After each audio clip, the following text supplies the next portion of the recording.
आप सब जरूर देखिए यू टीवी आगरा। समाजवादी सांस्कृतिक प्रकोष्ठ की पीडीए की चौपाल का आयोजन राजपुर चुंगी चमरौली मोड़ पर समाजवादी सांस्कृतिक प्रकोष्ठ के राष्ट्रीय सचिव संजीव पोरवाल की अध्यक्षता में हुआ। राष्ट्रीय अध्यक्ष अखिलेश यादव के निर्देशानुसार समाजवादी पार्टी के सांस्कृतिक प्रकोष्ठ की राष्ट्रीय अध्यक्ष काशीनाथ यादव के आह्वान पर पूरे देश भर में सांस्कृतिक प्रकोष्ठ पीडीए कार्यक्रम करेगा।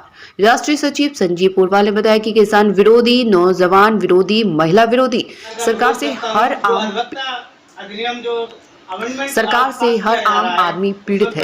व्यापारियों की जीएसटी ने पहली कमर तोड़ रखी है और बजट में भी युवाओं के लिए, नौजवानों के लिए, किसानों के लिए कुछ नहीं।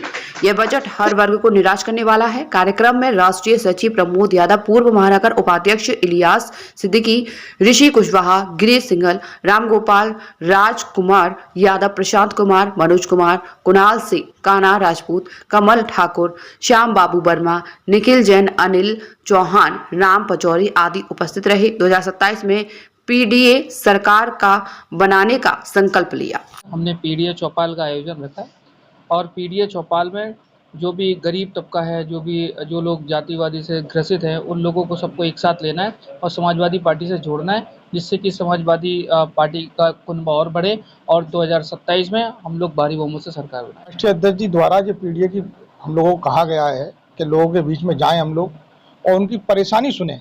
क्या है परेशानी? आज लोग, आपने देखा होगा, जगह जगह तराई हो गई है, गरीब और गरीब होता चला जा रहा है, महिलाओं को इलाज नहीं मिल पा रहा है पूरी तरीके से। इसलिए हमने देखा है, पीडीए के माध्यम से देखा है कि लोग बुरी तरीके से ध्वस्त हैं। इसलिए हमारे इस माध्यम से हम लोग जनता के बीच में जाएंगे, अपनी आवाज़ को लोगों को बताएंगे कि अखिलेश सरकार ने क्या दिया आपको और क्या ये सरकार देने का काम कर रही है। आज जो पीडीए पंचायत यहाँ आयोजित की गई, मैं संजीव पोरवाल जी का बहुत बहुत धन्यवाद देना चाहता हूँ कि इन्होंने जनता के मुद्दों को जनता के बीच में लाने का काम किया है। आज इतनी स्थिति खराब है देश के अंदर कि जनता, आम मानस बहुत दुखी है, परेशान है। इलाहाबाद में किस तरह से श्रद्धालुओं के साथ इतनी घटनाएं हो रही हैं, लगातार आगजनी हो रही है, भगदड़ हो गई, कोई सुनने वाला नहीं है। दिल्ली के अंदर स्टेशन के अंदर भगदड़ हुई, कोई सुनने वाला नहीं। बहुत सारी बातें हैं कहने के लिए, लेकिन समय का अभाव होने के कारण नहीं बात कर सकते उतनी। बस यही है, जनता के बीच में जाके हम लोग 2027 की चुनाव की तैयारी कर रहे हैं। माननीय राष्ट्रीय अध्यक्ष जी को मुख्यमंत्री बनाने के लिए दोबारा पुनः लड़ाई लड़ने का काम करेगी। माननीय राष्ट्रीय अध्यक्ष श्री अखिलेश यादव जी के निर्देश पर और हमारे जो राष्ट्रीय अध्यक्ष काशीनाथ जी के आह्वान पर हम लोगों ने जन चौपाल का आयोजन चल रहा है। इसके माध्यम से हम लोग बता रहे हैं लोगों को, जनता को, आम जनता को बता रहे हैं किस देश के अंदर किस तरीके का अराजकता का माहौल बना हुआ है, इस देश के अंदर किस तरीके से जातिवाद का माहौल बना हुआ है, इस देश के अंदर किस तरीके से व्यापारियों का शोषण हो रहा है, इस देश के अंदर किस तरीके से संविदा कर्मियों का शोषण हो रहा है, इस देश के अंदर किस तरीके से अनाथ चिकित्सकों का शोषण हो रहा है, इस देश के अंदर किस तरीके से मीडिया का शोषण हो रहा है, इस देश के अंदर किस तरीके से किसानों का शोषण हो रहा है। किसान विरोधी सरकार, नौजवान विरोधी सरकार, इनकी नीतियों ने व्यापार को बिल्कुल खत्म करके कागार पर रख दिया।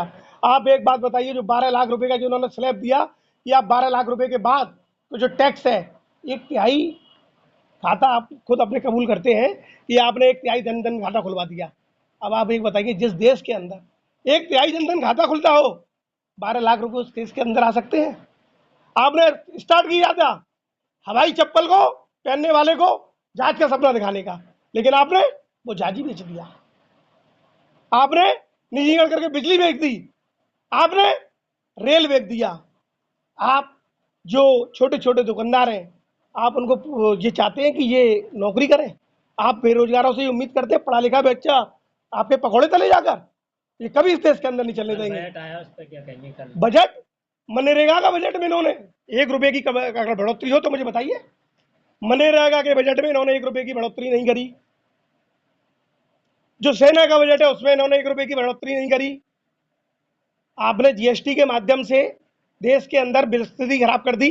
आज मैं इनकम टैक्स दे रहा हूं, उसके बाद अगर मैं गाड़ी लेने जा रहा हूं फिर उस पर टैक्स दे रहा हूं, फिर उसके बाद अगर मैं रोड पे लेके आ रहा हूं तो उसे रोड का टैक्स दे रहा हूं, फिर उसके बाद अगर मैं बीमा करा रहा हूं तो उसका टैक्स दे रहा हूं, और फिर उसके बाद अगर मैं टोल पे जा रहा हूं तो उसका भी टैक्स दे रहा हूं, और फिर उसके बाद अगर मैं रुक गया पेट्रोल बढ़वाने के लिए तो सेसा भी दे रहा हूं, तो जीएसटी भी दे रहा हूं। जब पूरे देश ये मांग कर रहा है आपसे कि इस ईवीएम को हटाइए, इस ईवीएम को हटाइए, तो आपको क्या आपत्ति इस ईवीएम को हटाने के लिए? आप बैलेट में चुनाव कराइए। हम एक एक घर पे जाएंगे, एक एक नौजवान के पास जाएंगे, आपके किसानों को मां मरवा दिया। एमएसपी की गारंटी बोलकर आपने क्यों लागू नहीं करी? आपने रिपोर्ट क्यों लागू नहीं करी?